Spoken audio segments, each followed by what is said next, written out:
जिस रोटी को हम और आप डाइनिंग टेबल पर बैठकर शौक से खाते हैं, एक ऐसा इंसान, एक ऐसा समुदाय जिसे हम किसान कहते हैं, वह किसान खेतों में हल चलाते हुए कड़कड़ी धूप में उसी ज़मीन पर बैठकर खाता है। आइए बात करते हैं हम उस भगवान के बारे में। नमस्कार दोस्तों, मैं युवराज आपका स्वागत करता हूँ द ग्रैंड ब्लॉग विथ युवराज में। किसान जो केवल एक शब्द नहीं, एक सामान्यतः इंसान नहीं, और उसका कर्म कोई सामान्य कर्म नहीं। किसान को हम भगवान का दर्जा दे सकते हैं। यद्यपि वह भगवान नहीं होता, परंतु हमारे आपके अमीर गरीब सबके जीने का एक साधन होता है। उसका कर्म नहीं, पूजा है। हम और आप दैनिक जीवन में उसी अन्न को खा के पी के अपने निजी व्यवसाय नौकरियों में अक्सर चले जाते हैं, लेकिन वो किसान उसी रोटी को उगाने के लिए कड़कड़ी धूप में हल चलाता है। कड़कड़ी धूप की वजह से बहते पसीने से भी उसका हिम्मत नहीं थकता, और उसकी मेहनत से जो निकलता है, उसका जो परिणाम निकलता है, वह परिणाम ही हम और आप दैनिक जीवन में प्रयोग करते हैं, या यूं कहें खाते हैं, पीते हैं।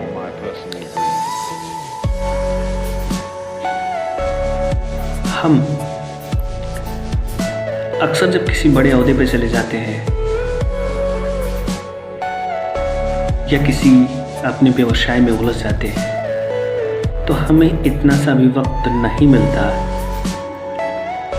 कि हम उनके प्रति एक नई सोच, एक जागरूकता ले आए, या सामान्य शब्दों में कहें कि उनको एक छोटा सा धन्यवाद दे सकें।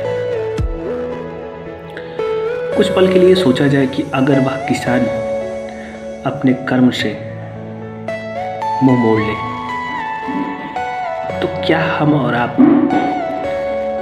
उस बड़े बिजनेस, बड़े नौकरी के पद के लायक हो सकेंगे?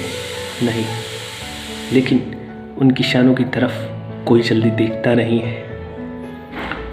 वह किसान दूसरों के पेट को तो भरता है, पर उसका पेट, उसके परिवार का पेट खुद नहीं भरता।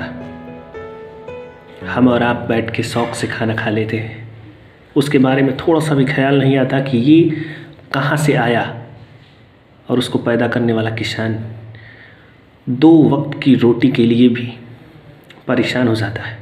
दिन भर खेतों में हल चलाता है, लेकिन दिमाग का एक चिंता कि क्या ये फसल हमारे लिए होगी, नहीं होगी, उसको सताती रहती है।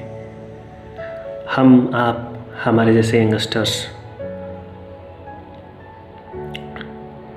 जो भी इस युवा पीढ़ी के वर्ग, इस युवा वर्ग के जो लोग हैं, उनको एक नई सोच किसानों के लिए लानी चाहिए। उनके प्रति भी थोड़ा सा धन्यवाद समर्पित करना चाहिए, और अपने निगाहों में उनको इज्जत देना चाहिए। आइए हम सब वादा करें कि हम मिलकर उनके लिए एक नई सोच, नई जागरूकता ले आएंगे। जिस प्रकार वह अपने मेहनत से हमें अन्न के जैसा एक मधुर परिणाम देते हैं, हम भी अपने इज्जत से, अपने प्रेम से, प्रेम भरे लफ्जों से उनको एक नया सम्मान देंगे। नमस्कार।